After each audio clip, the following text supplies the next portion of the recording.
They say the quietest betrayals are the ones that echo the loudest. I didn't believe that until the night no one said a word. My name's Bryce. I'm 51 years old. Husband, father, provider.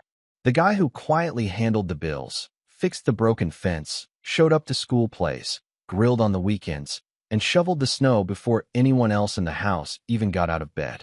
The kind of man you don't notice until he's gone. And maybe not even then. For 25 years, I was married to Caroline. We met at a mutual friend's New Year's Eve party. She had a crooked smile, a dorky laugh, and a fire in her eyes that made me think, that's the girl. We built a life in a modest home in upstate New York, raised 2 kids, Emma and Jonah, and weathered all the usual storms. Layoffs, the recession, her dad's cancer, a miscarriage, my back injury from working construction too long. We didn't live a glamorous life, but I thought we were solid. I thought we were us. This story doesn't start with a bang. There was no cheating, no screaming fights, no shattered plates or dramatic ultimatums. It started like most endings do, slow, almost invisible, like water wearing down rock over time. You don't notice the erosion until you're standing at the edge of a cliff, wondering when the ground disappeared from under you. I guess if I had to pinpoint it, the first crack wasn't the anniversary itself. It was a few months before, during a family dinner. It was Emma's birthday, her 22nd.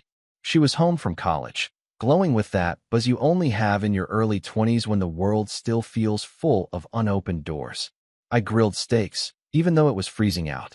Jonah was holed up in his room until Caroline yelled at him to come down and be part of the family for once. Caroline herself had been distant all week, preoccupied with her phone, always scrolling and smiling at messages I wasn't privy to. We sat down to eat, and Caroline clinked her glass to start a toast. She spoke glowingly about Emma, how proud she was, how smart, how beautiful. Then she turned to me and added, "And thank God for Bryce, who cooked the only decent steak in this house." It was a joke. Everyone laughed. I laughed too. But it wasn't a thank you. It wasn't "you've always been there." It was the kind of backhanded appreciation you give a waiter after they refill your drink. And for some reason, it stuck with me. Later that night, I was cleaning dishes while Caroline FaceTimed her sister. I wasn't eavesdropping, but I caught a snippet. "He's just boring lately. I don't know. It's like we talk and it goes nowhere. He gets excited about mulch." "Who gets excited about mulch?" She laughed. Her sister laughed. I dried the plate in my hand until it nearly cracked. That was the first time I realized I'd become background noise in my own life. But I didn't confront her. I swallowed it. Like I always did. Like men of my generation were raised to do. You push through. You don't whine about your wife not complimenting your hair or thanking you for vacuuming. You just do the job. Be the rock. Except rocks crack too. In the weeks leading up to our 25th wedding anniversary, I kept waiting for Caroline to say something. Drop a hint. Ask if I had plans. She didn't. She was too busy planning her weekend trip with the girls to Atlantic City. She said they needed a break. "Motherhood is exhausting," she told me. I nodded. Even though our youngest was 17 and barely spoke to us anymore. I went out of my way to be patient. I made excuses for her in my head. She's stressed. She's going through something. Midlife stuff. I even joked to myself, maybe she's planning a surprise. But I knew better. The last surprise she gave me was a Bluetooth meat thermometer 2 Christmases ago, still in the box under the sink. The day came. March 12th. No card. No hug. No happy anniversary. Not from her. Not from the kids.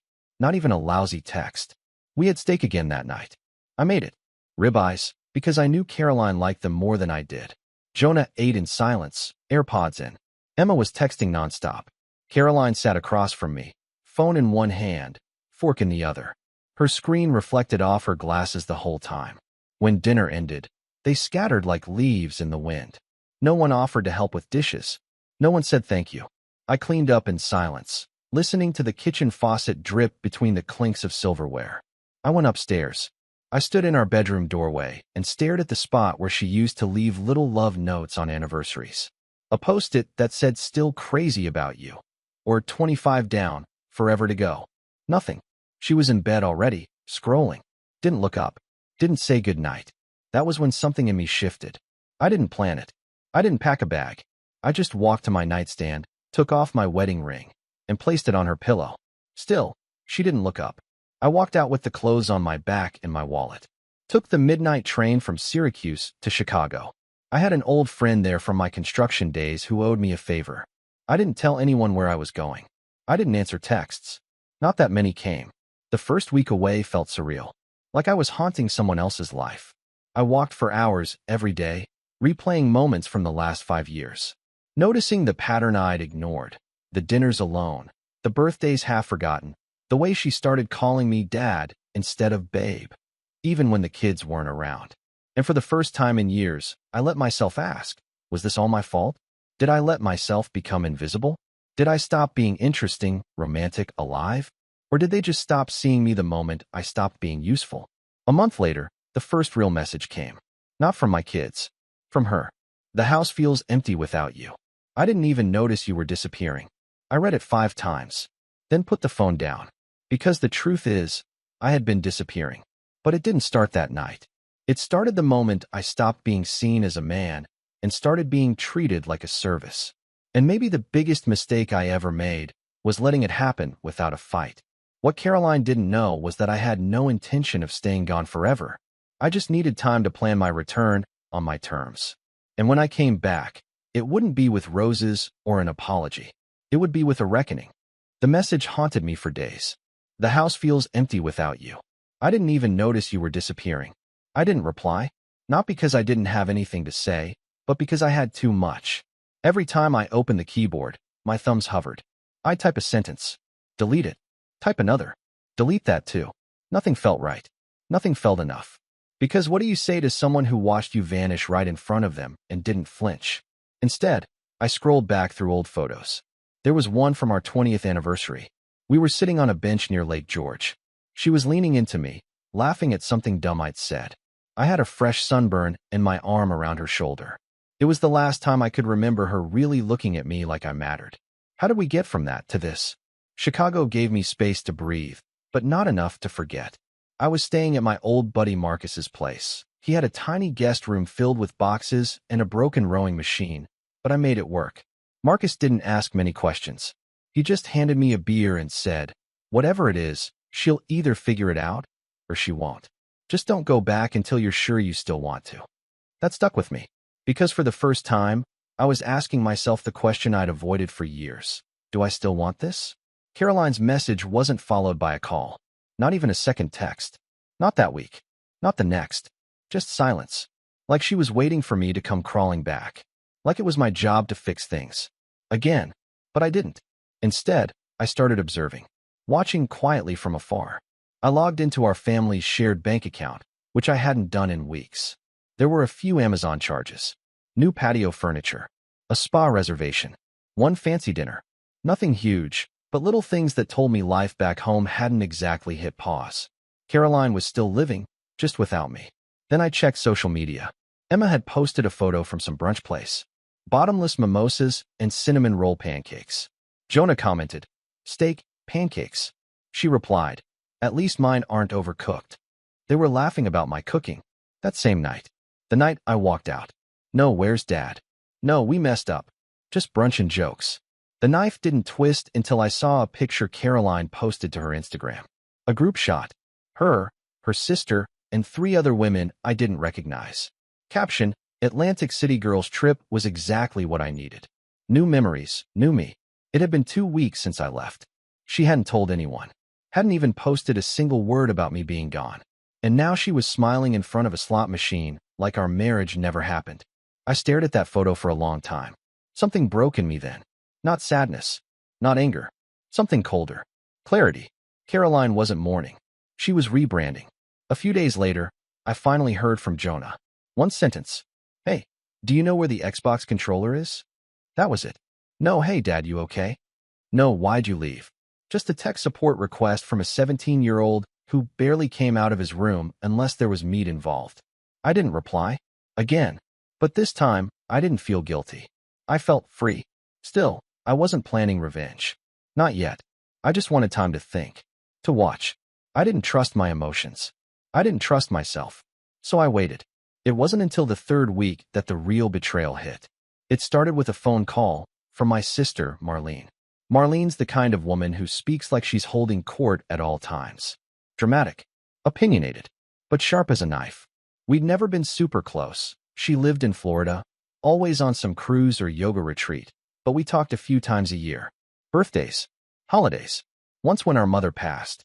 This time, her voice was sharp and confused. Bryce, are you okay? I sat up. Yeah. What? I just got off the phone with Caroline. She told me you two were separating. That you walked out. No explanation. I didn't answer. Marlene's voice dropped. She said you've been distant for years. That you've been cold. She made it sound like you abandoned her. I blinked. Did she mention that she forgot our 25th anniversary? That she didn't say a single word? She said you've been checked out of the marriage for a long time. That she's been trying to hold things together. And that you left without warning, like a coward. There it was. The rewrite. Not only was I invisible, now I was the villain. I felt my jaw clench so hard my molars hurt. Marlene sighed. Look, I don't know what's going on, but if I'm being honest, I've noticed the way they talk to you. I remember when I visited last Thanksgiving. Emma barely looked up from her phone.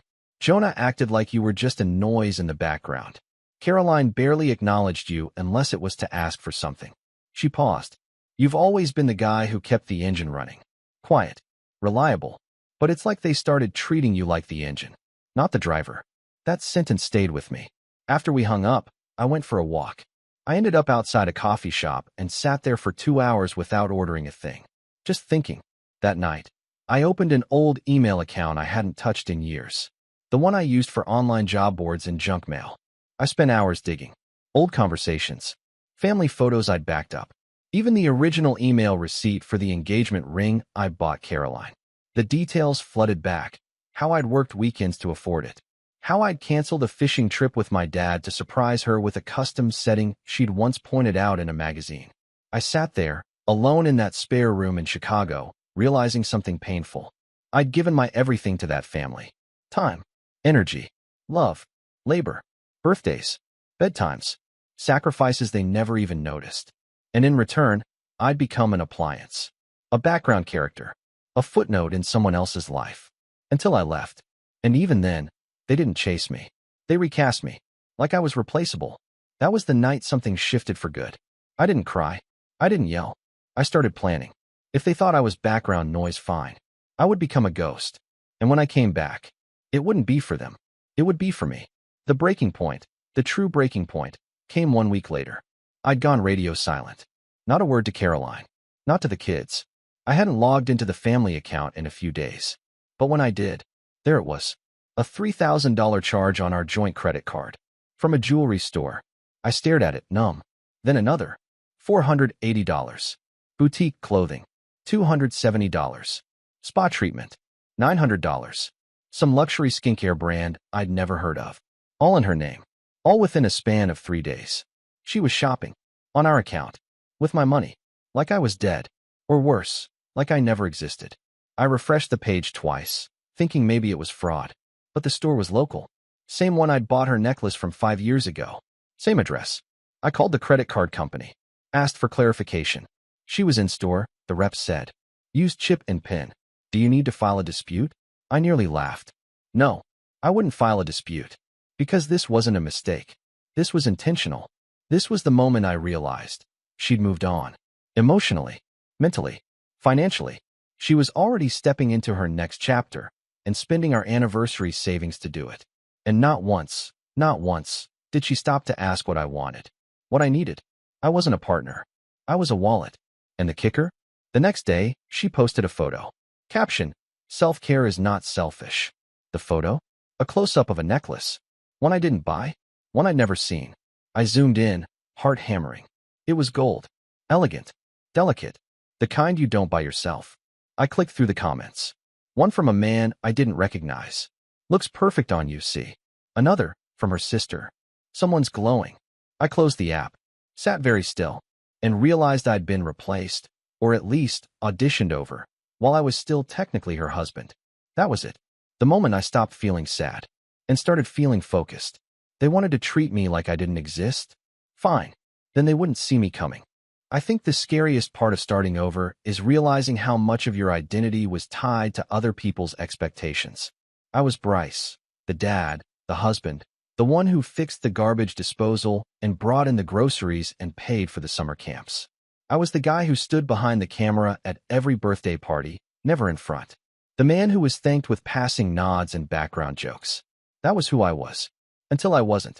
And now I was just Bryce. No title, no role, just me.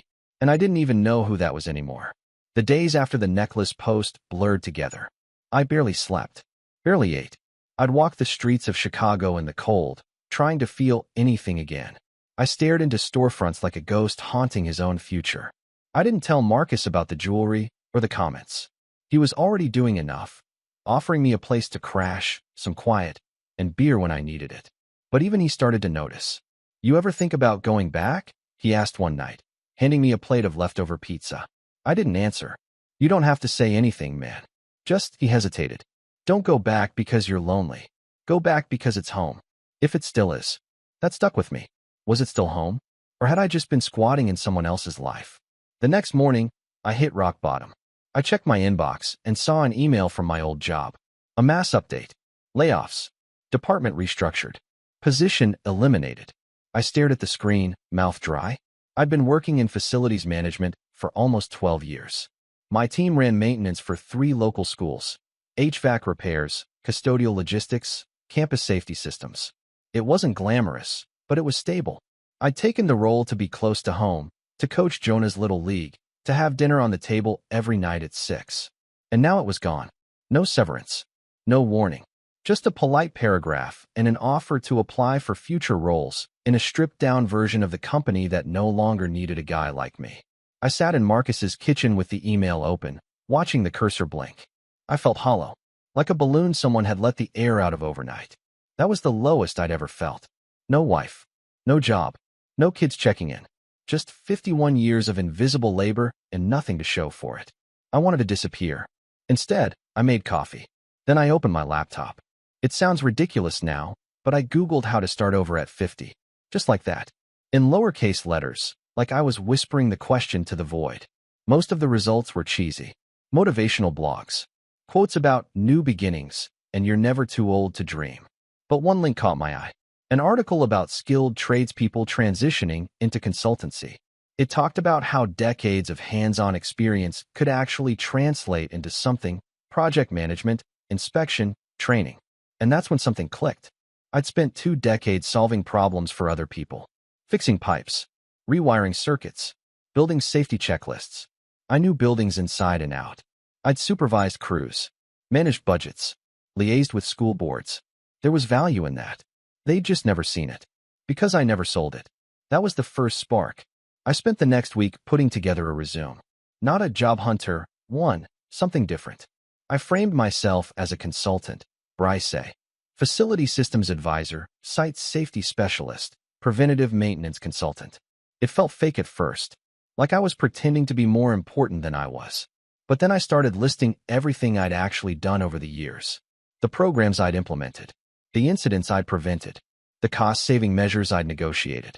And I realized I wasn't pretending. I'd just never owned my worth before.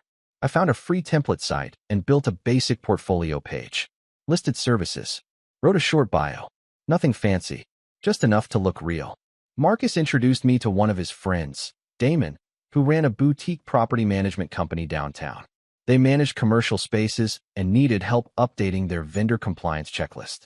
I met him for coffee, explained what I could do. He hired me for a 2-week gig. It paid $1,500.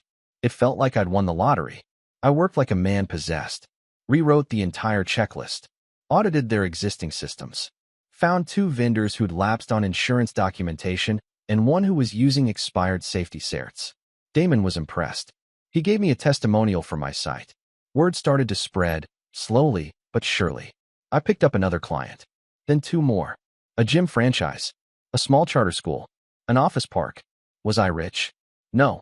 But I was building something. Me. For the first time in years, I wasn't defined by what other people needed from me. I was creating value on my own terms. I moved out of Marcus's place after 6 weeks. Rented a furnished studio in a quiet neighborhood. It had creaky floors and a view of a brick wall, but it was mine. I bought groceries. Cooked meals for one. Watched old westerns. Learned how to stretch $20 across 3 dinners. And slowly, I started remembering what it felt like to live. I rejoined a local gym. Not because I wanted six-pack abs, but because I needed to feel strong again. I hadn't cared about my body in years. I was always too tired, too busy, too married to the idea that my job was just to survive. Now, every push-up felt like a protest. Every mile on the treadmill a small rebellion against the man I'd become. I also started journaling. Nothing fancy, just half a page each night. What I learned, what I missed, what I felt. The first few entries were dry, just lists. But one night, I wrote something that stopped me cold. I spent 25 years trying to be indispensable to people who only needed me to be convenient. That line stayed with me. It became my new compass. I stopped checking Caroline's Instagram. I stopped waiting for another text. But they came anyway. First Emma, then Jonah. Short, clipped messages at first. Then longer ones. Hey Dad, just wondering where you are. Mom said you might not come back. I'm sorry I didn't say anything on the anniversary. I was caught up in school, and I didn't realize it meant that much. Mom's been weird lately. She cries sometimes at night. I think she misses you. I didn't respond. Not yet. Because something in me still wasn't ready. I didn't want to be pulled back into a life that hadn't earned my return. Instead, I doubled down. I took a leap and registered my business as an LLC. Hired a freelance designer to clean up my website. Booked a booth at a regional facilities management conference. Printed 500 business cards with my name on them. Bryce, founder, advisor, consultant, not husband, not father, not fallback, just me.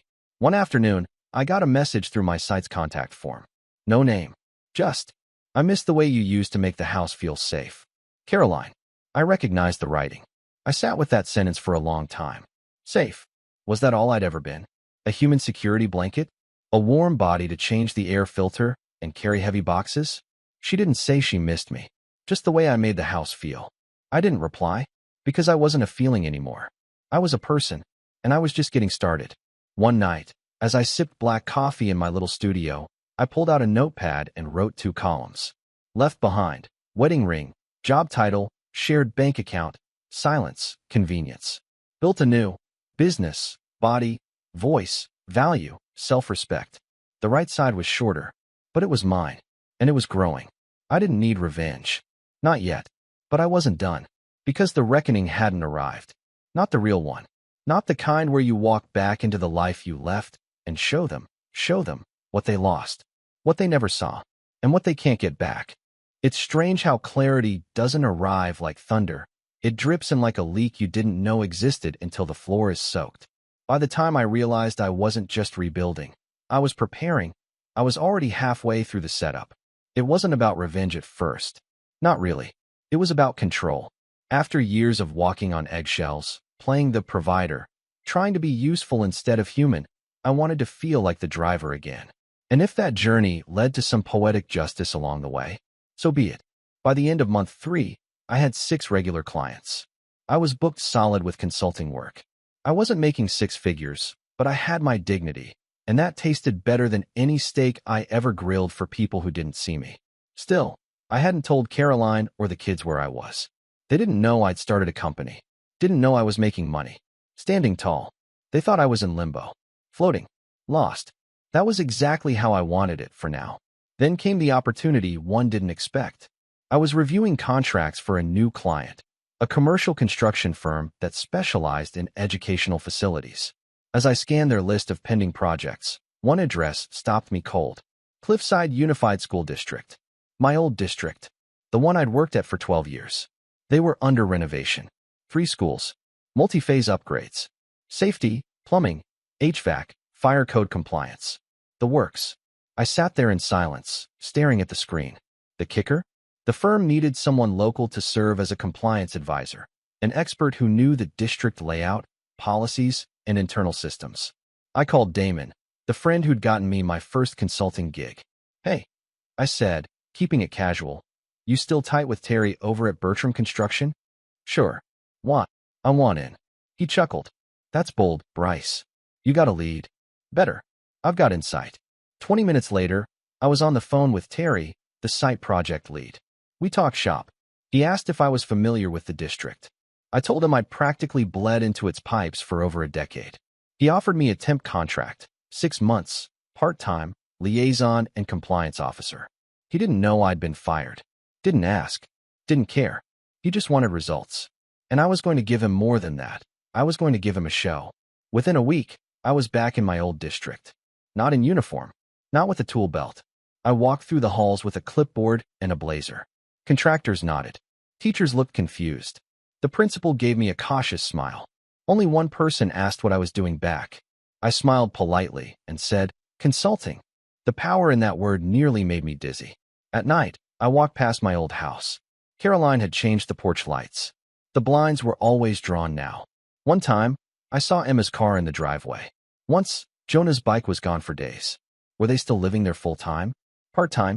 I didn't know. I didn't ask. I didn't need to. Because my plan didn't require them to participate. It just required them to watch. Step 1 was reclaiming my financial footing. Before I left, Caroline and I had a joint account. 2 credit cards. A mortgage with both our names on it. But the deeper I dug, the more I realized she'd been shifting things. Quietly. Strategically. After I left, she'd moved some savings into a separate account. I noticed because one of the transfers had hit our old account after I'd turned off alerts. It was only a few $100s. But the pattern was clear. She was carving a financial life that didn't include me, but was still built on me. So I hired a lawyer.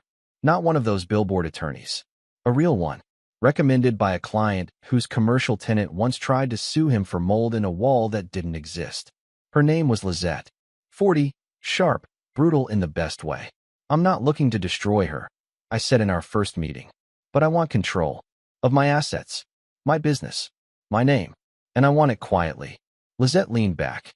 "You're not asking for divorce yet?" "Not yet." She nodded. "Then let's make you untouchable first." Within a week, she had filed paperwork for my business LLC, registered me in a new state, helped me separate my personal and business finances, and provided a detailed audit of the marital financial trail. Turns out Caroline had been slowly spending through our joint funds.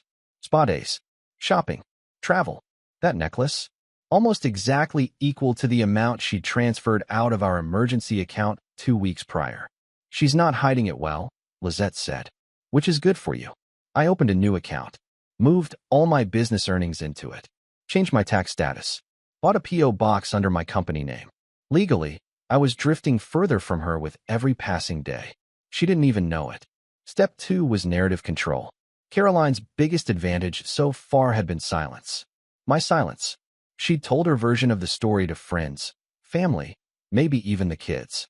So I started rewriting the script. One afternoon, I sent a single text to Jonah. "Would love to catch up sometime. Coffee, maybe." It was short, gentle. He replied within 10 minutes.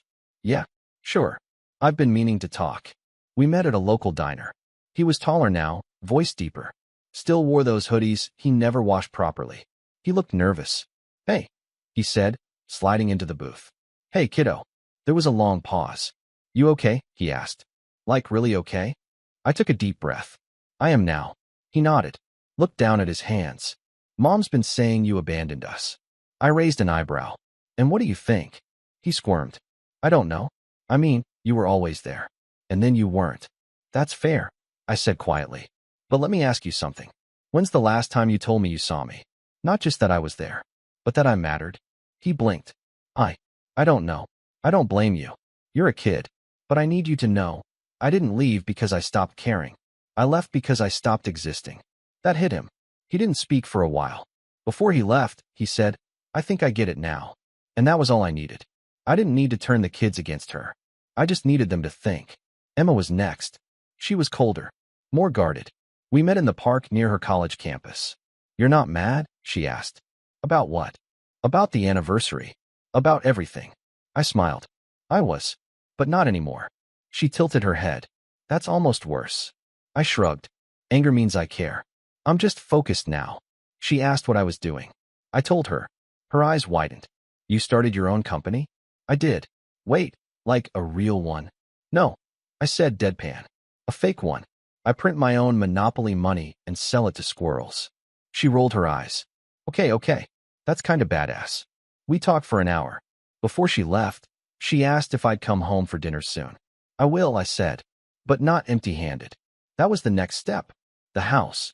It was still technically half mine. Mortgage split. Ownership equal. But I didn't want the house. I wanted the stage. Because nothing drives a point home like walking back through the front door not as a stray husband, but as a man with leverage. So I waited. Until one night, Caroline called me. Not a text. A call. I let it go to voicemail. She left a message. Bryce. We need to talk. About everything. The kids miss you. I miss you. I think we both made mistakes. Can we just sit down? Please. I didn't call back. Not yet. Because she wasn't ready for what I was bringing. The final piece fell into place 2 weeks later. Lizette handed me a packet. Inside, the full financial audit. Her spending. Her asset movement. A breakdown of every transaction tied to our shared funds since I left. All sourced, labeled, time-stamped. She flipped the final page and smiled. This, she said, tapping the last document, is your trump card. Use it wisely. I stared at it. The numbers didn't lie. She had turned our savings into her runway for reinvention. And now? Now it was my turn. Not to scream. Not to beg. Not even to punish. But to arrive. Calm. Prepared. And holding every card. The setup was complete. Revenge doesn't always look like fire and brimstone. Sometimes it's quiet. Precise. Cold. Like a winter wind slipping under a door. That's how I wanted mine to be. Because after everything, after the silence, the erasure, the years of being dad the steak guy, and honey, can you fix this? I didn't want to destroy anything. I wanted them to understand. To look at me and see me for the first time in years. And realize they could never unsee me again. It started on a Sunday. Caroline texted again. Dinner this weekend? Just us? Please. She'd sent messages like that a few times now. Little breadcrumbs of reconciliation. But always vague. Always on her terms. This time I replied. Friday, 7 p.m. I'll bring dessert. The plan was already in motion. Lizette finalized everything on Thursday morning. My business was now fully divorced from any shared assets. The house's equity split had been assessed and documented. Every dime Caroline had spent from our joint accounts had been itemized. I wasn't trying to sue her, but I wanted her to see it. To sit across from me and look at the ledger of her own choices. That afternoon, I dropped by the house unannounced. She opened the door wearing a loose sweater, hair up, no makeup, looking the way she used to on weekends when we'd drink coffee together on the porch and talk about nothing. Hey, she said, surprised. Hey, I replied. Wanted to check something about the roof before winter hits. She blinked. Oh, sure. I walked past her, into my own home, like a ghost returning to haunt the halls he paid for. Everything was cleaner than I expected. She'd redecorated slightly, new throw pillows, different table runner, one of those overly fancy scented candles with a French name. I climbed onto the roof, checked the gutters, noted a minor crack in the flashing by the chimney. But mostly, I just needed to see it again. To feel it. To say goodbye in my own way. Before I burned the bridge. Friday came. I arrived at 6:58 p.m. Box of pastries in hand. Button-up shirt. Clean shave. Smelling like cedarwood and quiet confidence. She opened the door slowly, eyes scanning me top to bottom. You look, she hesitated, good. Thanks, I said. Smells like rosemary chicken. Your favorite. Funny how that works. We sat down at the same table where I'd grilled steaks for my silent anniversary. The same table where I'd left my ring on her pillow. Jonah was home. He came downstairs, gave me a weird half hug, and mumbled, Hey, Dad. Emma arrived 10 minutes later. She looked nervous. Caroline served dinner like it was a peace offering. Wine was poured. Plates were passed. They tried small talk. Jonah talked about senior year. Emma mentioned job interviews. Caroline said, It's nice having everyone together again. I nodded, then pulled out a folder from my bag, slid it across the table. This, I said, is a record of every financial transaction since I left. They all stared. Caroline reached for it slowly. I'm not here to fight, I said. I'm here to close the book. She opened the folder. Read the first page. Her eyes froze. Then she flipped to the next. And the next. Emma leaned over to peek. Jonah craned his neck. What is this? Caroline finally asked. It's a full audit. Every dollar spent. Every account touched. Since the day I walked out. I didn't know you were keeping track. That's the problem, I said, voice even. You never knew. Never thought you had to know. You assumed I was gone. And the resources were still yours. I thought we were still married. We were, I said. Legally. But spiritually?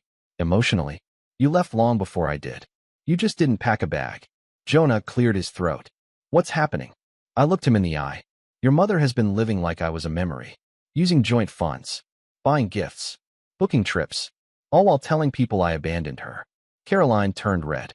I never said you abandoned me. Marlene called me in shock. I said, because you spun a version of the story where I walked out without warning. You never mentioned forgetting our 25th anniversary. You never told her, or anyone, what really happened. I didn't want to embarrass the family. No, I said. You didn't want to own your part. Silence. Emma looked between us. Is this why you've been gone so long? I turned to her. This, and 1,000 little things. Things you didn't notice. That none of you noticed. Caroline tried to change tactics. Her voice softened. Bryce, I know I've made mistakes. I got caught up in my own world. I let the silence grow. I was lonely too, you know. I nodded. I believe you. Her face brightened slightly. Then I added, but that doesn't mean I'm coming back. Another silence. Deeper this time. Final. I placed a second document on the table. This one neatly stapled. A formal letter. Drafted by Lizette. I'm filing for separation. No lawyers unless needed. I'm not taking the house. I don't want alimony. All I want is a clean split of what's fair. And to be done. Caroline's mouth fell open. You're leaving me? I already did. You just didn't notice. Emma reached across the table. Dad. I took her hand gently. This isn't about punishing your mom. It's about liberating myself. I gave you all the best years of my life. And I don't regret that. But I refuse to spend the rest of them being invisible. Jonah looked stunned. So what now? Now. I smiled. Now I live. Freely. On my terms. Caroline stood. Tears brimmed in her eyes. I thought we could fix this. You never tried, I said softly. You just expected me to come back. Like a lost sock in the laundry. I didn't know you were serious. I was serious the moment I walked out, and you didn't chase me. She sat down. Defeated. I finished my wine. Stood. Picked up the folder. I'll have Lizette contact your lawyer. If you don't have one, she'll work with you directly. I paused at the doorway. Looked at them. All three. Jonah staring at his plate. Emma biting her lip. Caroline silently weeping. It didn't feel good. It didn't feel triumphant. But it felt right. And that was enough. That night, I walked through the old neighborhood one last time. The leaves were falling. The wind sharp. The air smelled like November, the beginning of the end. I passed the park where I used to push Jonah on the swings. The cafe where Caroline and I had our first coffee date. All memories now. All dust. My phone buzzed. A new message. From Caroline. I read the folder again. You were always more generous than I deserved. I didn't reply. Some things don't need closure. Some people just need silence to hear their own echoes. 3 months later, the divorce was finalized. No fights. No drama. She didn't contest a thing. The kids visited separately. We met in diners and bookstores and city parks. Slowly, they started seeing me not as the man who left, but the man who chose to live. Jonah called me one night and said, I'm proud of you. Emma sent me a picture of her first paycheck with the caption, started adulting. Don't worry, I'm not blowing it all on scented candles. We laughed, but we also healed. Bit by bit. I moved into a loft with tall windows and exposed brick. Got a cat named Diesel. Bought a record player and started collecting old vinyls. I'd sit by the window, sipping coffee, listening to Otis Redding or Sinatra or whatever felt like truth that day. My company grew. I hired 2 contractors. Gave lectures at a trade conference. People listened to me now, not because they needed something fixed, but because they saw value in what I knew, what I was. Sometimes, I still pass the train station where I left that night. The same one I boarded with nothing but a wallet and a broken heart. And every time I do, I remember the silence. The scrolling phone. The steak dinner. The untouched wine. The ring on the pillow. And I smile. Because the man who boarded that train? He vanished that night. But the man who returned? He was born in that silence. Rebuilt from it. And he will never be invisible again. Not to anyone. Especially not to himself.